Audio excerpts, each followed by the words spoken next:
So we're starting. Hi, this is Matthew Robert Payne, and this is going to be an interview with Mary Magdalene. This is going to be part of a playlist on my YouTube channel called Mentoring in the Heavenlies. And if you subscribe to my channel, you can go to that playlist and see over 40 videos and interviews with different saints from heaven. So this is Mary Magdalene. I came to know Mary Magdalene some years ago and developed a close relationship with her. I've interviewed her 4 times in books that are published on Amazon. So if you type in Matthew Robert Payne and Mary Magdalene in Amazon, you'll see those books. So I'm close to her. I'm pretty tired at the moment, but I've been told this will be like more than an hour, this interview. And I'm ready to do it. This is Lou Johnson. She lost her husband 6 months ago and has learned to contact and interact with heaven. And she's been especially chosen by the Lord to research saints and come up with the questions. So she came up with the questions for this interview. So I'm not aware as a person, I'm not aware of the questions that are going to be asked. And so Mary has joined me right now. She says hello to Lou. Hello, Mary. How are you today? I'm really Matthew's tired, but I'm really refreshed, and I'm humbled to be given the opportunity to be interviewed in front of heaven. There's stadiums in heaven who are watching this interview, and it's live in heaven, and we're really tuned in. The people of heaven are really tuned in to listen to what I have to say today. I've got a place of prominence in heaven, and everyone knows who I am. I've got a responsible place in heaven, and it's my privilege to come and speak to you today. Thank you, Mary. I would like to ask if you could briefly describe the first time you encountered Jesus and the impact he had on your life. I had heard about Jesus. I had a vast fortune, and I was a high-priced escort. In today's money, some escorts would charge about $30,000, $40,000 for a weekend with them, with a businessman from Friday night to Sunday night. In today's money, I'd charge $250,000. I was a high-price escort, and in some of my free time, I used to take time off and go and travel and listen to philosophers in other countries. I liked philosophy. I loved schools of thought, of radical thinking, and I heard about Jesus. I heard about his reputation as a speaker, and so one day I used to get carried around in a carriage with 4 men. Used to carry me around in my own carriage, but one day I went in disguise and didn't go in the carriage, and I went with a veil over my head. And as I sat down, people were turning around and saying, "It's Mary, it's Mary." And I as I made myself comfortable, Jesus turned to this passage in Jeremiah, and the passage basically says it doesn't matter how much wealth you've got, it doesn't matter how powerful you are, it doesn't matter who you think you are. What matters is that you know the loving God who exercises justice and righteousness in the world. And it seemed like Jesus was speaking to me, and then he went verse by verse and started unpacking it. I was one of the most wealthy females in Israel, and he started to say that doesn't matter if you've got the most wealth in Israel as a person, doesn't matter that powerful people answer to you and you've got a position of power. And he started unpacking it, and it just brought me to tears. And I did notice on my initial meeting that when he saw me, when he looked up at me, he didn't have lust in his eyes. And this is very rare for a man not to look at me with lust in his eyes. And so that made a point with me, made an impression. I wanted to listen to more of what he had to say, but what he was saying was cutting me to the heart, made me cry. Thank you. So what was so unique about him that made you follow him to decide to leave what you were doing to follow Jesus? Jesus could speak for 12 hours, and he had unbridled enthusiasm and knowledge and wisdom, and he was able to speak to a crowd, and the crowd could ask him questions and he'd answer the questions. Sometimes a person would ask him a question and he'd spend an hour answering that question. And like he'd give a whole sermon to that person. And I learned to ask questions of Jesus and get answers. I was very hungry. Jesus knew my past.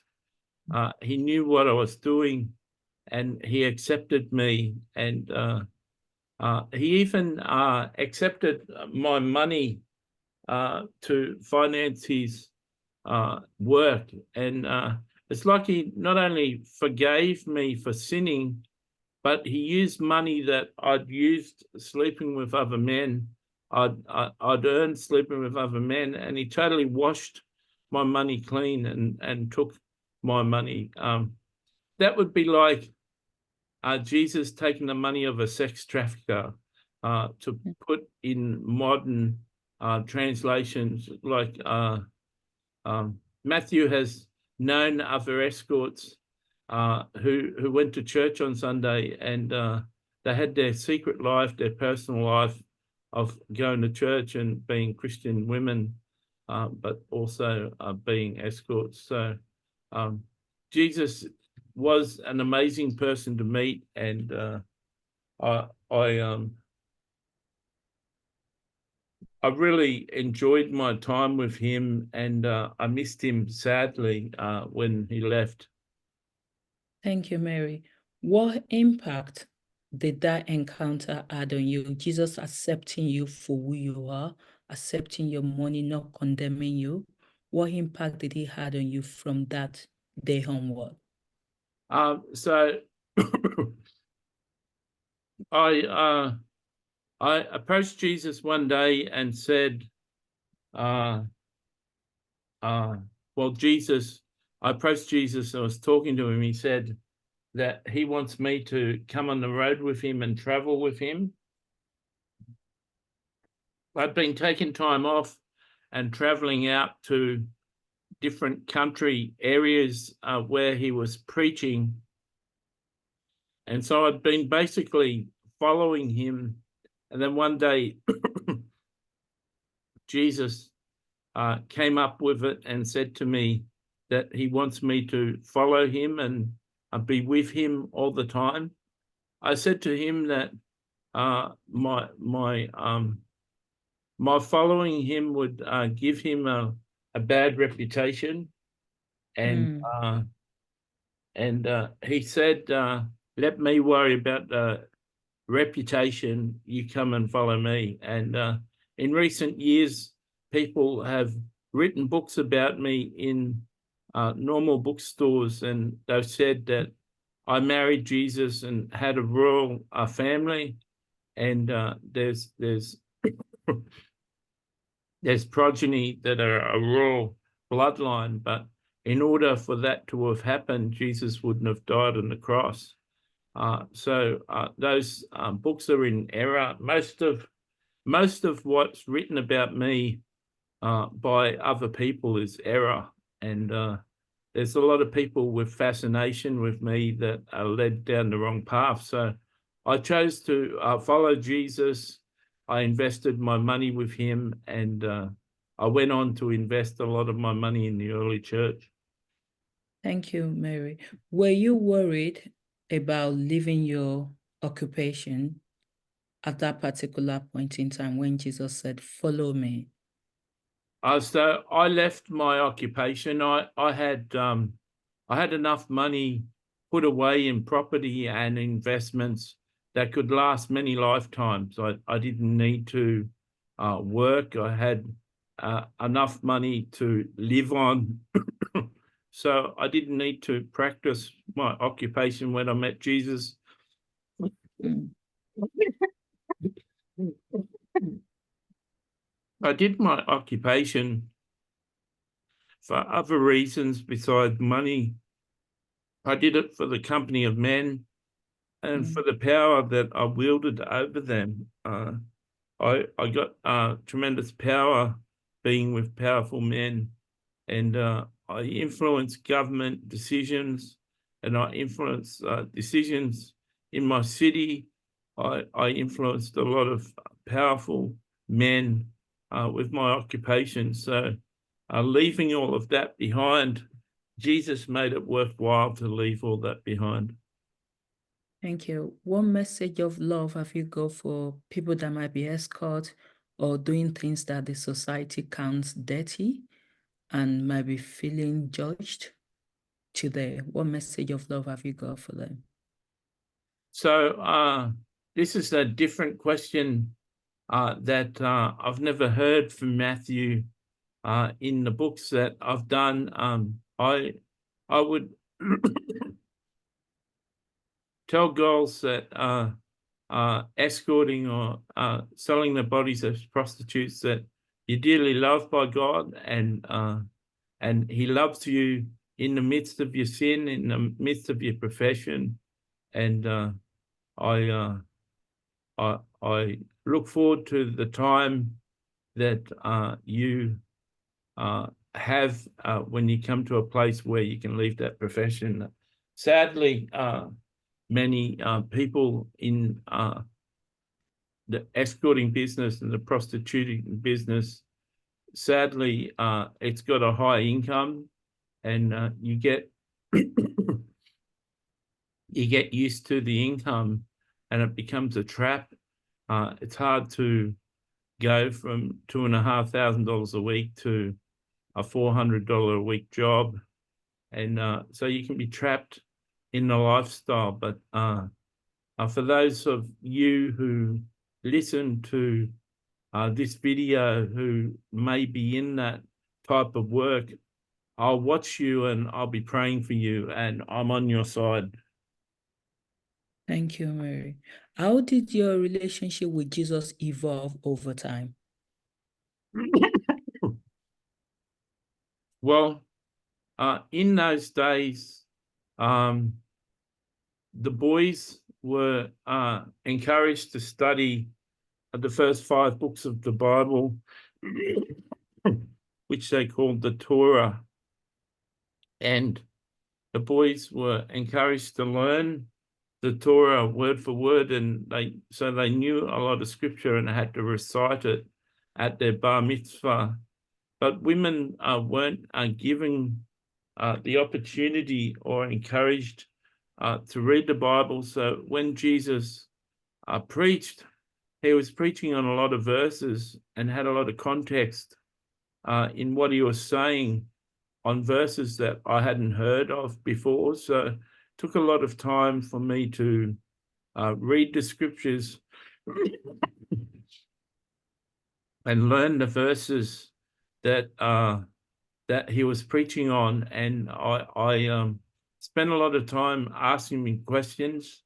And Matthew's got a book with Mary, Jesus' mother, and me being interviewed, and it shares in that book that we added to Jesus' preaching by asking questions, and we asked questions about his answers and questions about his answers. So we continued, some would say, interrupting his sermon with questions, but he really loved having us there because we could be directed by the Holy Spirit with the questions we're asking, and he was really well directed by the Holy Spirit in what to say. Some some of my answers today to your questions are just short answers, and some of them are a lot more extensive and longer. And the more I listened to Jesus, the more I asked him questions, the deeper it was. He used to put the disciples to bed, and sometimes we'd stay up for another hour talking. And because I was an escort, I had a particular skill of asking the right sort of questions to a male. And so I was very good at getting to know the inner workings of a male. And Jesus wasn't not susceptible to that. He was a male. And so I drew close to him, and closer than his other disciples. And we had a really close relationship where Jesus I became a person that he would share his thoughts with and share his struggles with. And I'd ask him questions about, when that Pharisee embarrassed you and asked that question, how did you feel about that? And I was asking him open-ended questions where he was able to answer at length with his answers. And so we spent a lot of time, just me and him together. Thank you, Mary Magdalene. You mentioned you were hungry for God. What is the importance of being hungry for God in our Christian journey?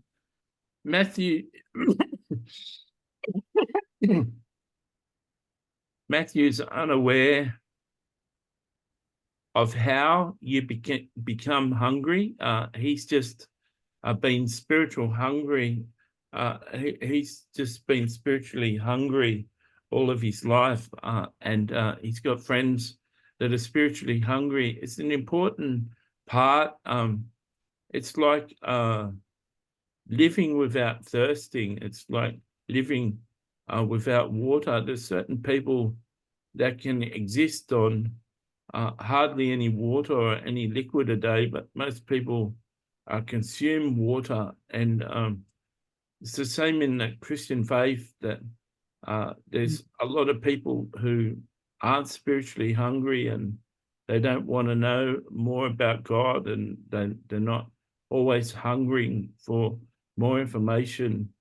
Jesus said, "Blessed are those who hunger and thirst for righteousness, for they shall be filled." And so there are people who hunger and thirst for the things of the Lord, and that can be a very important facet of a relationship with the Lord. You certainly see more things and come across more things and discover more things when you're spiritually hungry, when you're actually looking for answers and you have hundreds of questions. And the Lord is able to, through his Holy Spirit, is able to direct you to videos and tape recordings and conferences and books that will answer your questions. So it's something that not everyone possesses, and Matthew hasn't got an understanding how you could actually make a person hungry, but so he's never taught on that personally in his 121 books, but being hungry, being spiritually hungry is an amazing thing. And Jesus was so addictive. You could honestly listen to him for 12 hours, sleep out in the stars, and get up the next day and listen to him for another 12 hours. And people used to do that, and he'd break time for lunch, and people would have lunch, and then he'd speak again. And so there were times where he spoke around a village, and he spoke for 3 days straight. And he was so addictive, and you couldn't help but listen to him, but you couldn't remember everything he said. Thank you, Mary Magdalene. Will you say you're still hungry for God now? Yeah, I said in one of Matthew's books that I'm the most spiritually hungry person in heaven. I said in one of his books that I grow closer to Jesus every day, and there's no one in heaven closer to Jesus than me. But I also said in that book that I'm willing for people to compete and have a competition with me. It's just that they won't reach a closer walk with Jesus than me. So my hunger never left, and I on earth I became what is known these days as a mystic. I was a keeper of secrets. I understood the mysteries and the secrets of God. And Matthew doesn't understand too many of them, and he's not really after them.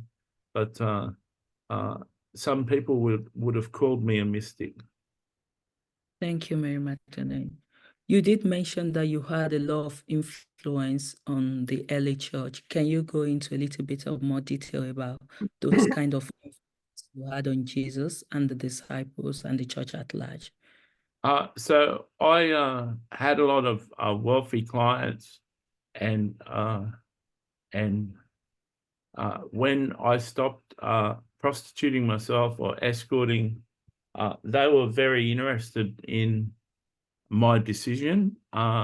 They saw me as a very intelligent, very beautiful, very smart woman, and they wanted to know what sort of vagrant, sort of homeless, sort of rabbi took me away from them. And they didn't see me as stupid, they saw me as intelligent.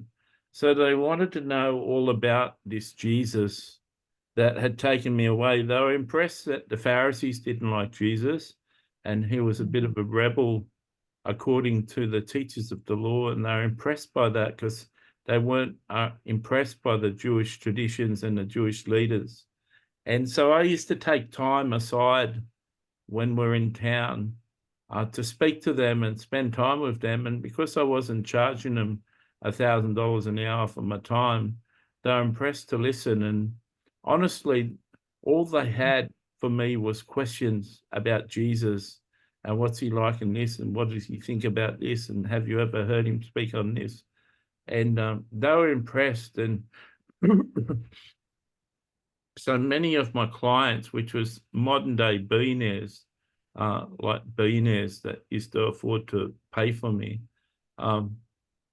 they become Christians, and they gave one of their houses, or they gave a lot of the property to the early church. And in the early church, I had like a leadership role in the first church, and I used to go on missionary journeys with evangelists and preachers, and I used to ask questions in their sermons. So it wasn't particularly a big thing for a woman to speak at a meeting, but they had open air style teaching like Jesus, and they'd been modeled after Jesus.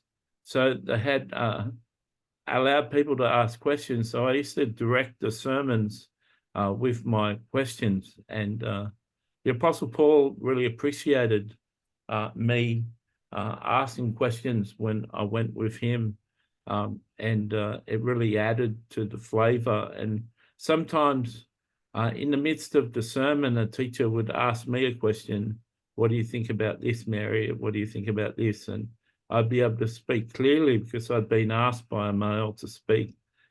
So I had a very strong influence on the early church. And I constantly saw Jesus in visions. I constantly interacted with Jesus and still had a very deep and intimate relationship with Jesus. And he taught me how to do that. So it wasn't only the Apostle Paul that had visions of Jesus and heaven. I also had visions of Jesus and heaven and interacted and daily grew with him. And I had my wealth, and I continued to have a lot of wealth, and sowed it into the early church. And the clients I had were overjoyed to speak to me, and many of them became Christians and converted, and gave a lot of their money to the early church. So the early church, the gospel was bankrolled by my clients and myself. And Satan knows that. Satan knows that the church got off the ground financially because of me. And it's why Christians look to Bill Gates and Mark Zuckerberg and Elon Musk to be converted, because they want their money. They want to use their money. And they don't care so much for the soul, that it would be good to get someone out of the Illuminati into Christianity. They just want their money. They want their billions of dollars. And sadly, many church pastors really draw themselves close to rich businessmen in the congregation because they want their money. And there's a fortune being spent on the gospel, and not always good money, not being used wisely. Thank you, Mary Magdalene. You were really close to Jesus. How did you perceive his parables then? I sat down with Jesus when I used to, because I was with him full time, I used to sit down with him and ask him about his teachings. So I knew his parables were really rich, and I could understand some of them. But I asked him at length about the meanings and the ramifications of them. And Matthew has done a good job in his book. About 80% of them are described really well. I won't tell you which 20% aren't, but he's got about 80% of them correct, according to what I believe. And it's his best book. And the 20%, that I'd say are wrong aren't the most correct interpretation. It's still a good interpretation. He's done well on the whole 54, but the deepest revelation, he gets the deepest revelation on about 80% of them, which is outstanding, because not many people do. Thank you, Mary Magdalene. Did you ever ask Jesus why he chooses to speak in parables? Well, he said it himself. He said that people are ever hearing and never coming into an understanding of the truth. And he wanted to make it more interesting and more powerful for people to dig out their own truth and understand their own truth. And when you travel in an intimate relationship with Jesus, you understand nearly everything Jesus said was powerful. Like, if anyone wants to come after me, he must deny himself, take up his cross, and follow me. That's a powerful statement. And Matthew took that statement and made a whole book about denying yourself, take up your cross, and follow me. He wrote a whole book on that. And everything Jesus said was deep and powerful. These people honor me with their lips, but their hearts are far from me. That's true today, and it's even more true today. With all the gospel songs and all the finances and all the churches, the people of today honor Jesus with their lips, but their hearts, their money, that what they invest in is far from him. And that's true of so many Christians. So little of their money is invested all their time is invested in Christian things, and they'll walk out of a popular Christian conference, and there'll be a homeless person sitting outside, and they'll walk right past that beggar because they're pumped up and they're excited in the Christian meeting, but for it to translate into love is a different thing. So you'll find if you draw close to Jesus, everything Jesus said is powerful, and it didn't need to be a parable. It'd be a clear saying, the first shall be last and the last shall be first. That's a powerful statement, and it's clear what he's saying, but it's really deep. There's people in the Christian faith that are well known and are first and got big reputations, but there's people with no reputation like Matthew that are going to be great in heaven. And so you find Jesus was simple to understand sometimes, but very deep. Thank you, Mary Magdalene. And how are those parables applicable in heaven? Because I've heard in the past recordings that some people have read Matthew's book in heaven. How is that applicable or relevant? Nearly everything that is applicable on earth is applicable in heaven. It's just earth is just another, heaven is just another extension of earth. If you're going to teach on the parables in heaven, you'd have slightly different meanings, and not everything would apply to the people in heaven. There's no one on the side of the road for the Good Samaritan to pick up and take aside, but there's hurting people in heaven that need care and help. And you can talk to a person in heaven, and the Holy Spirit can tell you that they've got wounds, and you can direct them to a place of help. So even the Good Samaritan can apply to people in heaven. And there's no homeless in heaven, but there's people living in a realm that they don't need to be living in. There's people that have got a home in realm number 3, and they're in realm number 1. So in one state they're homeless, they're not in their home. So there's poor people in heaven. There's people of poor education. There's people who are hurt that are in a poor condition. So I was said in another interview that when you get to heaven, all your wounds, all your trauma doesn't immediately get healed. All your wrong doctrines and wrong beliefs don't immediately get healed. You don't possess all the information on the Bible and all biblical truth straight away. It's a process, and when you get to heaven, you haven't got tremendous intimacy with Jesus.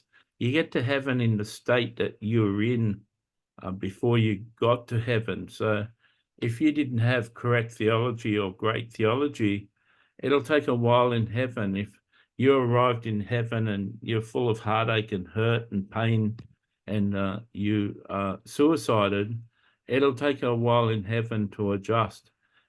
So not all answers are in heaven, and the parables can be, when they applied, are very applicable. Many people have got access to Jesus in heaven, but they don't ask the right questions. And sometimes Jesus doesn't force people to grow at a level or at a pace that they're not willing to grow at. Thank you, Mary Magdalene. How was your relationship then with Mary, Mother of Jesus? Mary and me were besties. Mary often told me more than once. She told me more than once that I'd be a good wife for her son. And it was understood that she was like a mother-in-law to me. And Jesus and me felt that if he was allowed to marry, that I would be his wife, and his mother had that understanding, so she sort of treated me like a daughter-in-law, and with a lot of respect and honor. It was really good for another female not to be selfish or not to be jealous of me. Don't worry about the word selfish. I meant jealous. I was very beautiful and very wise and very intelligent.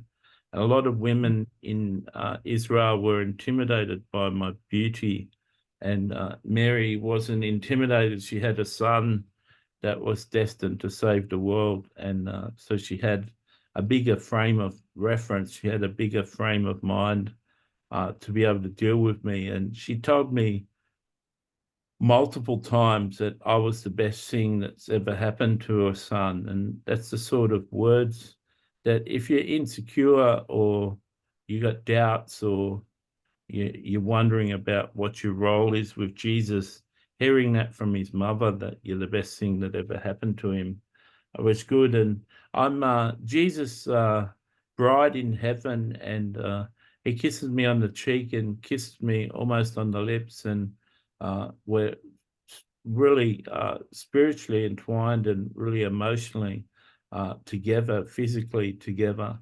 And having his mother approve of me on earth and encourage me and approve of me in heaven is a big deal to me. And we were sort of the modern word that people are using these days is besties. We used to travel with Jesus when his mother started to travel full time with us, and we used to pepper Jesus with questions and add to his sermons. And more of that is in the interview with Mary Magdalene and Mary, his brother. But if you type in Mary Magdalene and Mary, his mother, and Matthew Robert Payne in Amazon, you'll find that book. And we had a wonderful relationship. Thank you, Mary Magdalene. How did you fit in with the disciples then? Because they were mostly males, and probably We had our way. There was private quarters for us, and we changed with respect and with privacy. But we were just one of the boys. We respected them, that they were called, and they were Jesus' disciples. They were who he was training. Of course, Jesus was training Mary, Jesus' mother, and he was training me, but we're going to have different roles. And so his focus was on the guys, and we just kept our distance. But we used to take Jesus aside. Like I said, I'd take him aside for half an hour each night. And I had my time with Jesus every day, and he looked forward to the time and made the time available to me. He was very busy, but for him to take the time aside to speak to me meant that I was important to him. And I was mentioned in the Bible. This is controversial, but I was mentioned in the Bible more than is in the actual Bible now. But my name was edited out of the Bible, and there was a push for women not to have prominent roles in the early church or in the Christian faith, and my name was mentioned too many times to play a minor role. So not many people know that, and that's just conjecture, and that's just something that can't be proven. But I developed like a wonderful relationship with each of the disciples, and spent time with them after Jesus left, and formed a really beautiful bond with them. thank you. And how did you feel about what you've just said now, your name being streamed down in the Bible? How do you feel about it? Well, it happened after my death.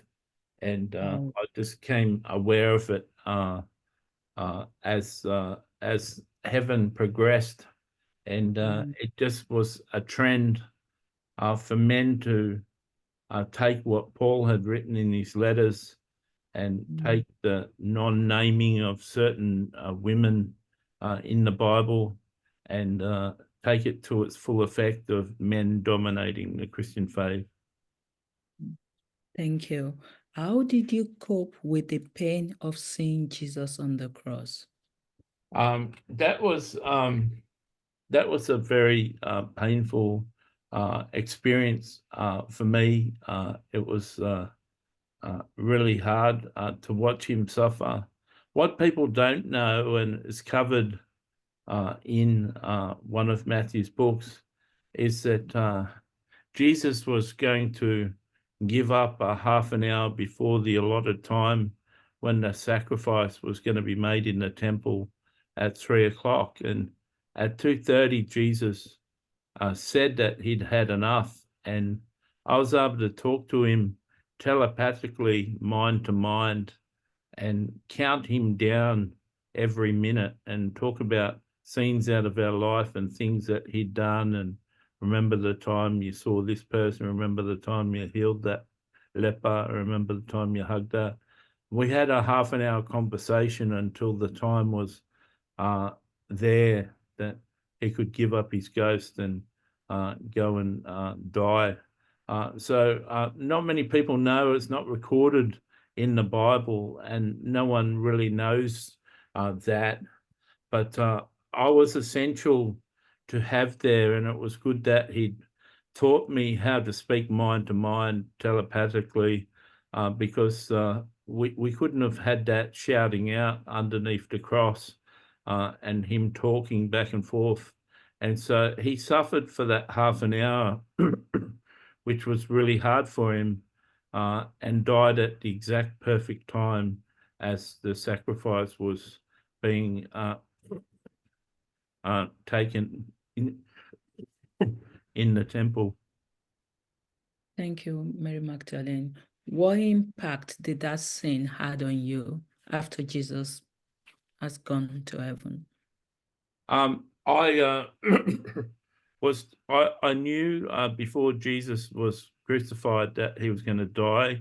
One day in a garden, Jesus used to tap me on the shoulder and go out to pray, and I used to go with him and pray.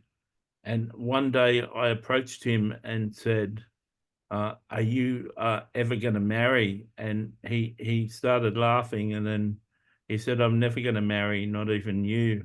And that had me break down in tears because I was hoping to marry him. Then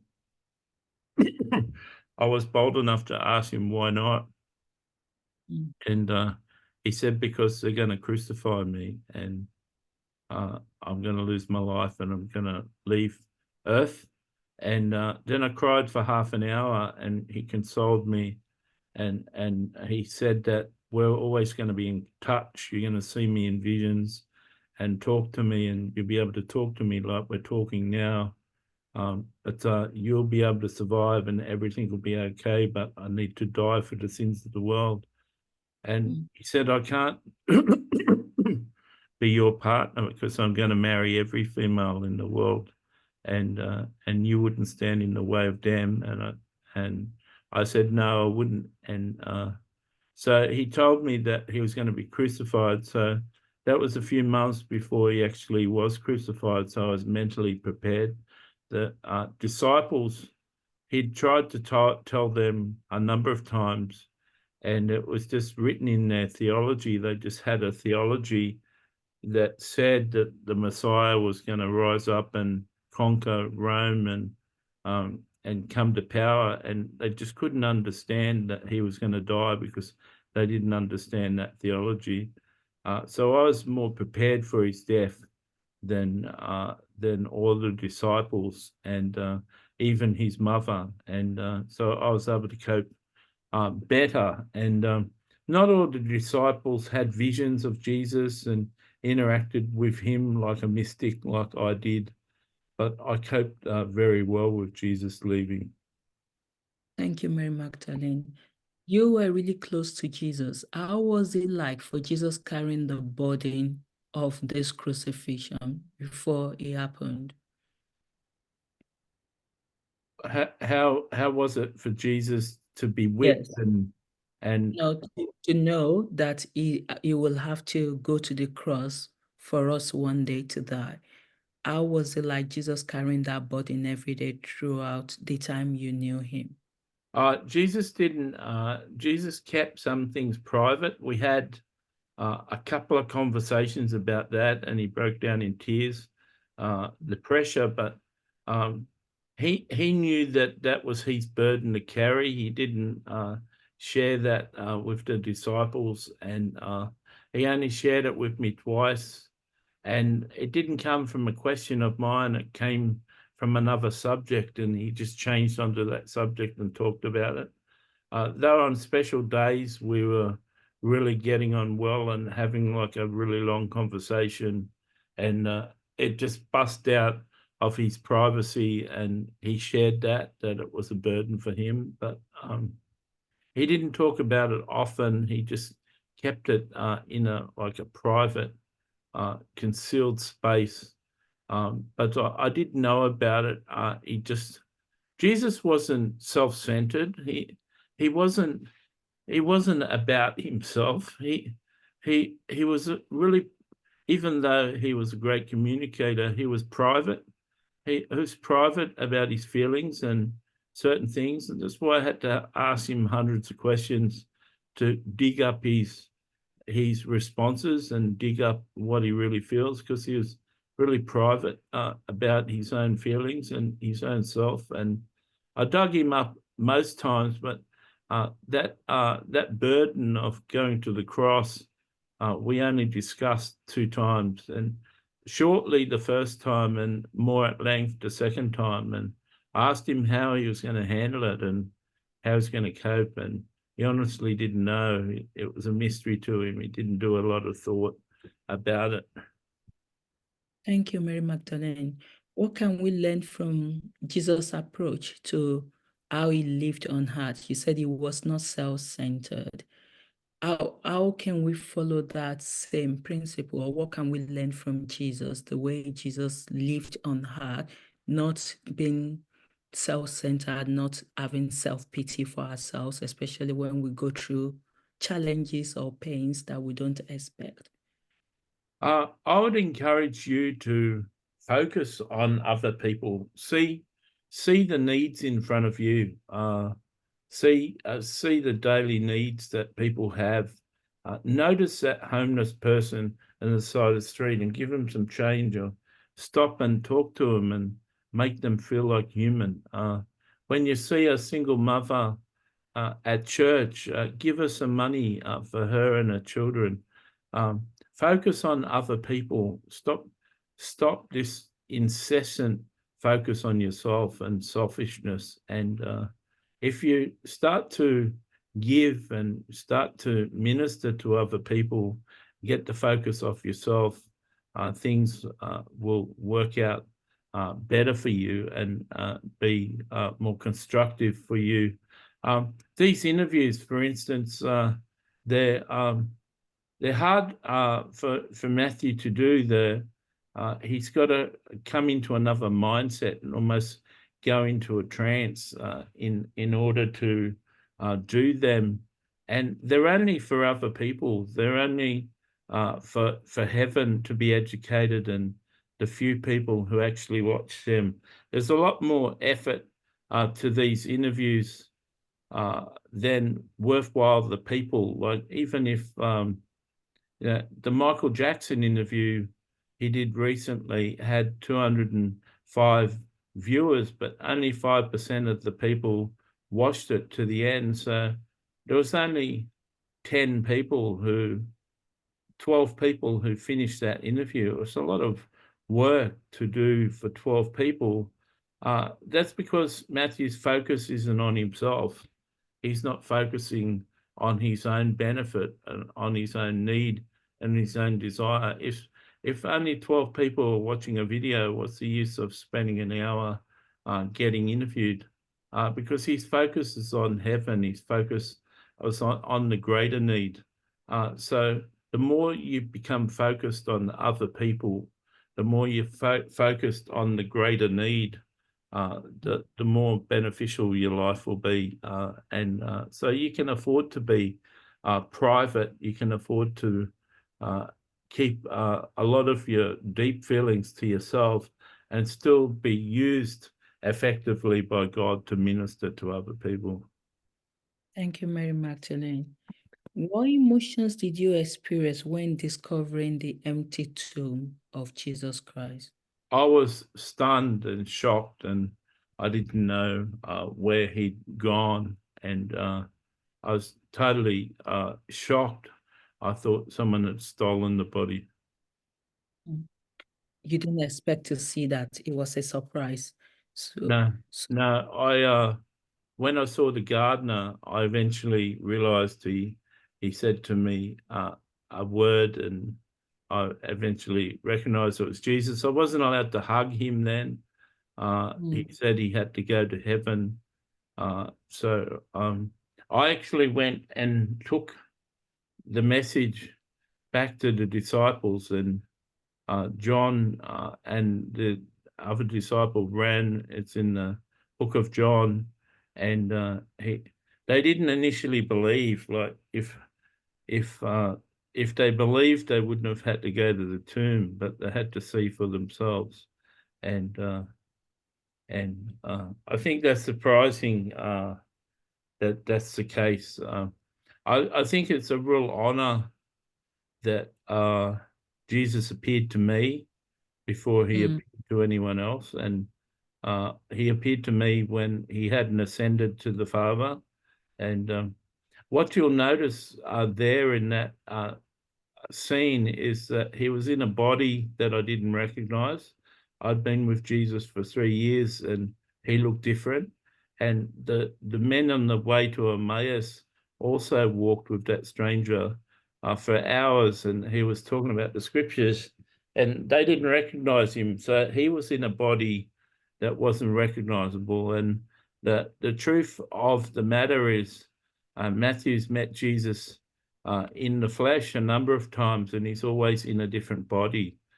So you're not going to have like a Jesus-looking person appear to you if you meet Jesus in a body on earth.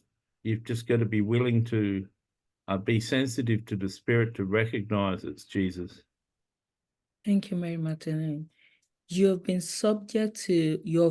the subject of various perceptions and misconceptions throughout history. How do you feel about the way you have been portrayed? What would you like people to know about you today? I I know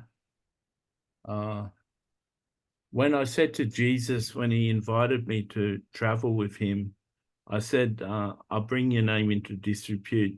And Jesus said, let me worry about that. Well, my name has been brought into disrepute, and it's tarnished Jesus' death and resurrection. And there's so many people. I'm a popular subject to write about. And a lot of people buy books written about Mary Magdalene. And it's just, I'm not worried because I've got a senior position in heaven, and I'm really close to Jesus. Jesus spends more time with me than he spends with any other person in heaven. That's one of the keys to intimacy with Jesus in heaven. If you're the closest, he spends the most time with you. So I still spend more time with Jesus than anyone else. And if someone else wants to become closer to him, they can spend more time with him. They're welcome to try. There's a lot of people trying. So I'm not worried about, Matthew was told not to respond to critics. If people abuse him, not to even respond. Some of the best preachers in the world's history never responded to their critics.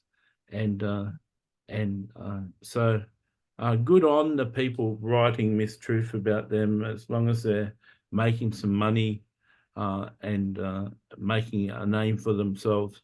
They'll be judged in eternity, whether they end up in heaven or they end up in hell.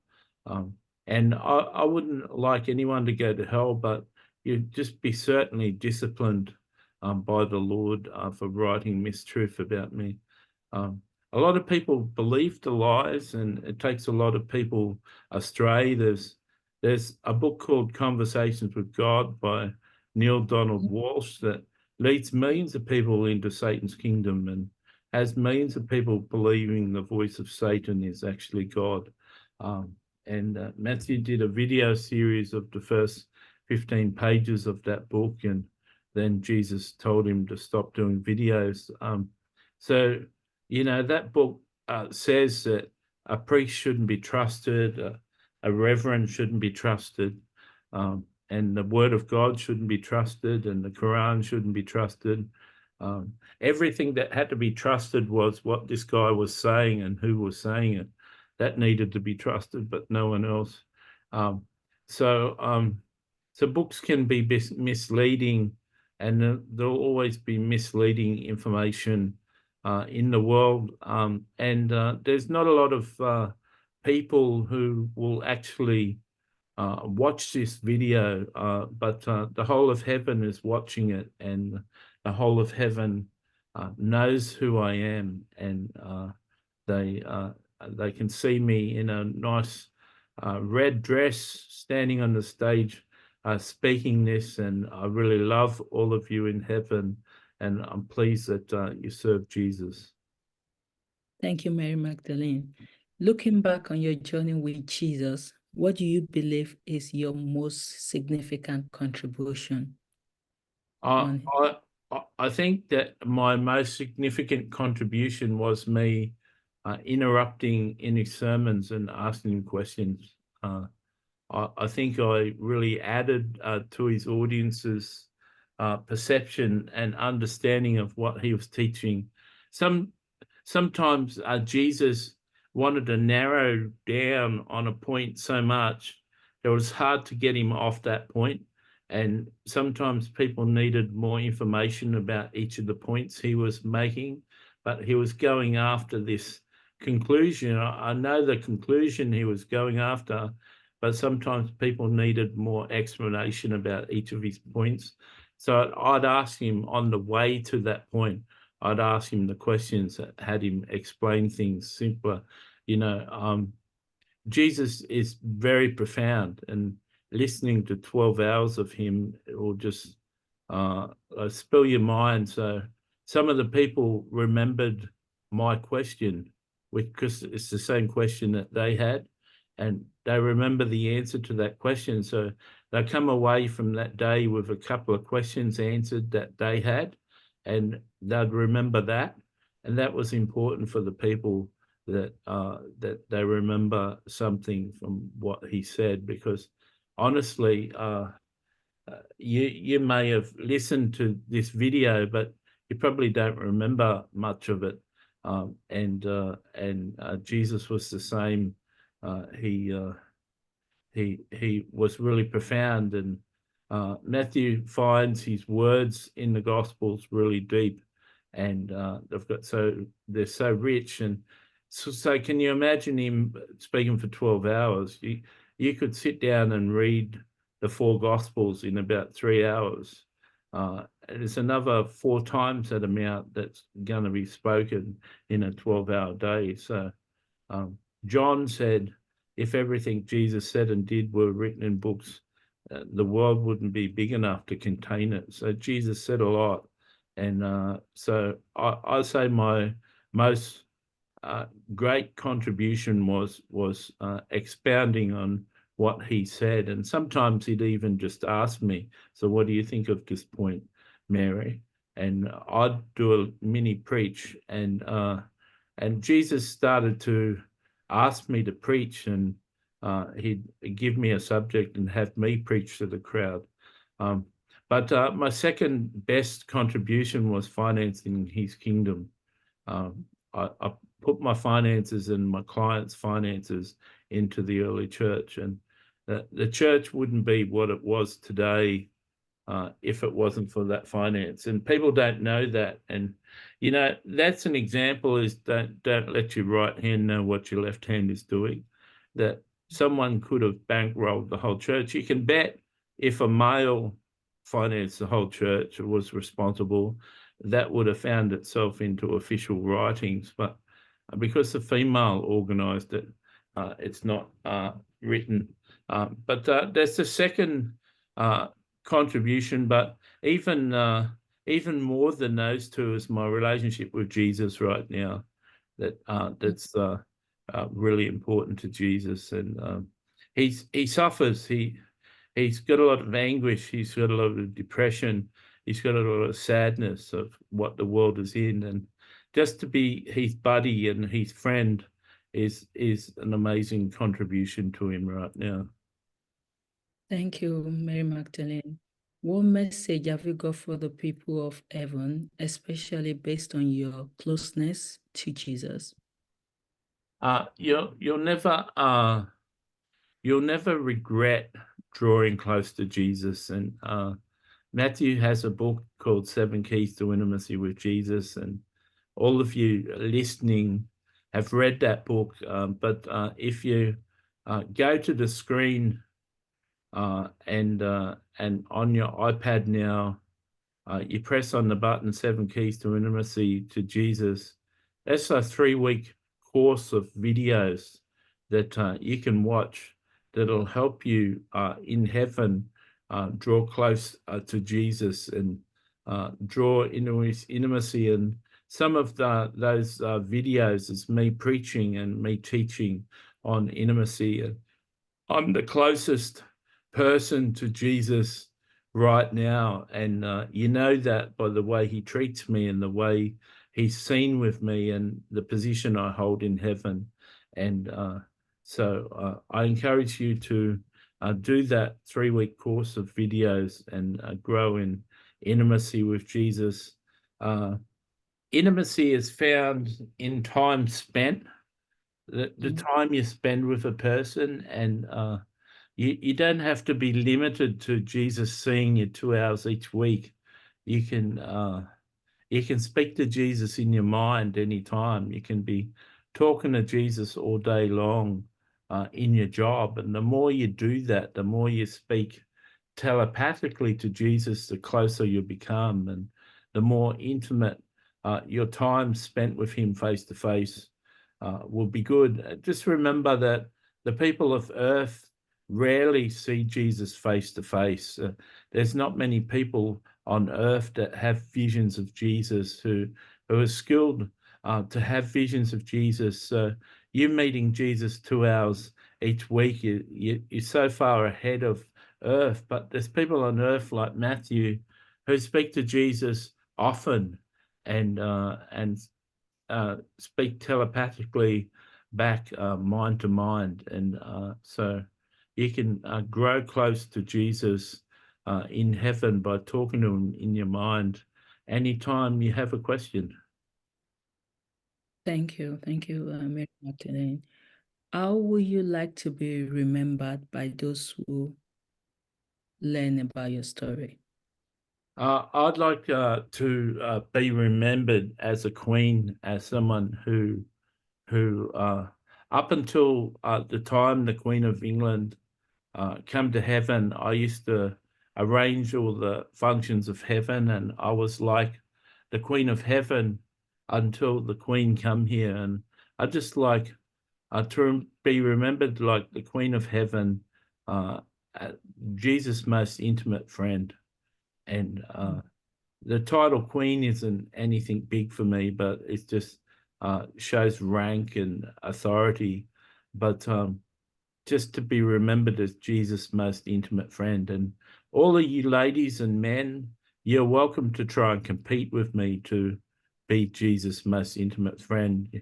You've all got the same resources and we've all got the same ability. But I had a really good head start on earth, and it just shows that the work that you do on earth really counts and transcends into heaven. And that's a message for you people on earth, it's up to you to draw close to Jesus, and the investment that you make on earth will pay dividends in heaven. Thank you, Mary. Matthew, have you got any question? So Mary, what have you got to say about Mary Gibson? So the name Mary is a popular name. It's Mary, Mary, the mother of Jesus, Mary Magdalene. There's another Mary in Scripture. You're really popular. In my opinion, you've been a better friend to Matthew than I have been, and I've been a very close and special friend to Matthew. I haven't spoken at length with Matthew about any of his books where you have. I haven't written reviews on Amazon on any of his books, which you have. You write really good reviews on Amazon, and you're really special to heaven because you've been special to Matthew. We have no doubt that you could be a special friend to any prophet. You're a person who holds the hands up of Moses. You're an armor bearer, and you've got a really good role. And heaven really loves you, dearly love you, and Matthew has a portal in his house that leads to my house, and in your house in heaven, you've got one too. And Matthew's never revealed that to you because he's never known that until now. But you've got a portal in your house to my house too, and you can come and visit me anytime. God bless you, Mary, and I really love you. And there's so much more I could tell you if you learn to talk to me. Thank you, Mary. So that's my last question. Thank you so much, Mary Magdalene, for your time. It's really appreciated. Have you got any other questions, Tulu? No, that's my last question. That's your last question. Well, I just want to say something to you, that you come up with very good questions, and you weren't aware of what I'd covered in Matthew's other books. You came up with a question he'd never heard before, he'd never asked me before, and that was very unique. You did a really good job. You do a really good job of interviewing saints, and I'm very proud of you, and it takes a lot of work to be really intimate with Jesus, and you're coming alongside that project really well. Just remember, there's hundreds of conversations between now and when you go to heaven, and you can just grow more and more close to Jesus with every conversation. And you probably notice that you are drawing closer to him, and it's getting better and better the more you talk to him. And it really comes down to conversations. Who's having the most conversations? Now, you'll never beat me, because I'm always talking to him. But if you start talking to him a lot, you can grow really close. Benjamin, your husband, says hello. He's up the front seat today, and has really enjoyed this interview. And I get to meet him at June's house every Sunday, and he's really a dear husband. He's changing the atmospheres in heaven. You know that Christians talk about changing atmospheres, and there's this popular Christian cliche, going into a city and changing atmospheres. Well, heaven's atmosphere has changed since Benjamin's been here, and it's been a revolution in music, and the whole of heaven has captured how music can be improved through the work of your husband, and he's really needed up here, especially for the songs that are going to come to earth in the coming days. And we're sorry that he was taken. We're sorry that we needed him, but we needed to give him some joy. Mm. He needed to do what he was born to do. And you just got to bring up his beautiful children. That's your job. Yeah. Thank you. Plus doing these interviews, and you do a good job. You, Okay, so if you like this video, please like it. If you've got a comment for Mary and you want it answered, please comment. If this is the first interview you've seen on my channel, I encourage you to subscribe. God bless.